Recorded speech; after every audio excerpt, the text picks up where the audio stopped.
ହେଇଚିରେ ପୁଅ ଝିଅ ମା ଭଉଣୀ ମାନେ ଆପଣ ପୂର୍ବ ଭିଡିଓରେ ଦେଖିଥିବେ ମୁଁ ମାଛ ମାର୍କେଟରୁ ଛୋଟ ଛୋଟ ପହଳା ମାଛ ନେଇକି ଆସିଥିଲି। ବୋଉ ତାକୁ ଘଷି ମାଜି କାଟି ବାଛି ଥରେ ଦିଥର ଧୋଇକି ଫ୍ରିଜ ଭିତରେ ରଖି ଦେଇଥିଲା। କିନ୍ତୁ ସେଇ ମାଛକୁ ଫ୍ରିଜ ରୁ କାଢିକି ମୁଁ ଆଜି ବନେଇବି ମାଛ ଟମାଟୋ। ବୁଝିଲ କି ମାଛ ଟମାଟୋ। ମୋ ଭେସୁଙ୍ଗା ପତ୍ର ଲୋ ଆଜି ତୋର କେତେ କାମ ଅଛି। ଚାଲ ହେଇଚିରେ ପୁଅ ଆସିଲା ମାର୍କେଟରୁ ଆଣିଥିବା ଛୋଟ ଛୋଟ ପହଳା ତା ଉପରେ କିଛି ହଳଦୀ ପକେଇଦେଲି, କିଛି ଲୁଣ ପକେଇଦେଲି, ଟିକେ ସୋରିଷ ତେଲ ପକେଇଦେଲି, କୁଚୁରୁ କୁଚୁରୁ କୁଚୁରୁ କୁଚୁରୁ କୁଚୁରୁ କୁଚୁରୁ କୁଚୁରୁ କୁଚୁରୁ ଗୋଳେଇ ଦେଲି। ହେଇ ଦେଖ ଚାଲ ନେଇଯିବା। ହେଇ ଆଇଲା ସେକ୍ସି ସେକ୍ସି ଟମାଟର। ବର୍ତ୍ତମାନ ସେକ୍ସି ସେକ୍ସି ଟମାଟରକୁ ନେଇକି ପୋଡ଼ି ଦିଅ।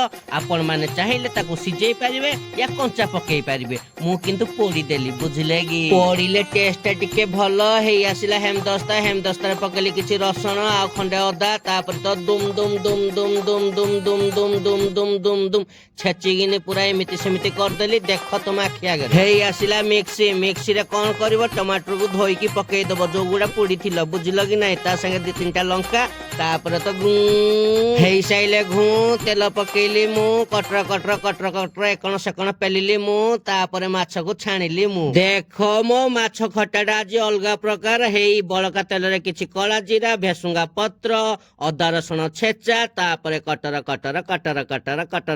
ଭଲ କିନି ଭାଜି ଦିଅ ବୁଝିଲ କି। ଭଲ କି ଭାଜି ସାଇଲା ପରେ ତା ଉପରେ ଟମାଟୋ ପିଉରି ପକେଇ ଦିଅ। କଟର ଚଲେଇ ଦିଅ ବୁଝିଲ କି। ଦେଖ ତାପରେ କଣ କରିବ, ଟମାଟୋ ପିଉରି ସିଝି ଗଲା ପରେ ତାପରେ କିଛି ହଳଦୀ, କିଛି ଜିରା ପାଉଡର, ଆଉ କିଛି ଲଙ୍କା ପାଉଡର, ଆଉ ସ୍ୱାଦ ଅନୁସାରେ ଲୁଣ, ତାପରେ ତ ପୁଣି କଟର ଚଲେଇ ଦବ। ଆଉ ବର୍ତ୍ତମାନ ମସଲା ସେନ୍ସଣ୍ଡା ହେଇଗଲା ପରେ ତା ଉପରେ ପାଣି ଟିକେ ପକେଇ ଦବ ବୁଝିଲ କି ନାଇଁ। ପୁଣି କଟର କରିଦବ। କିଛି ସମୟ ପରେ ଟକ୍ ହେଇକି ଫୁଟିବ। ଜାଣିବ ଯେ ମାଛ ପକେଇବା ଟାଇମ। ମାଛକୁ ପକେଇ ଦବ, ଏମିତି ସେମିତି ଟିକେ କରିଦବ। ତାପରେ ତ ହେଇଯିବ ରେଡି ଆମର ମାଛ ଟମାଟୋ। ହେଇ ଆସିଲା ପ୍ଲେଟ, ହେଇ ଆସିଲା ଭାତ। ବର୍ତ୍ତମାନ ଭାତ ଉପରକୁ କାଢି ଦିଅ। ହାଉଲେ ବୋପା ମା କଣ ନ ଦେଖା ଯାଉଛି। ଆଉ ଗୋଟେ ମାଛ। ଓହୋ ବର୍ତ୍ତମାନ 2 ଖଣ୍ଡ ପିଆଜ, ଖଣ୍ଡେ ଲଙ୍କା, ଷ୍ଟାଇଲ ମାର୍କି ଭେସୁଙ୍ଗା ପତ୍ର। ଏଇ କୁଣି ଗେପ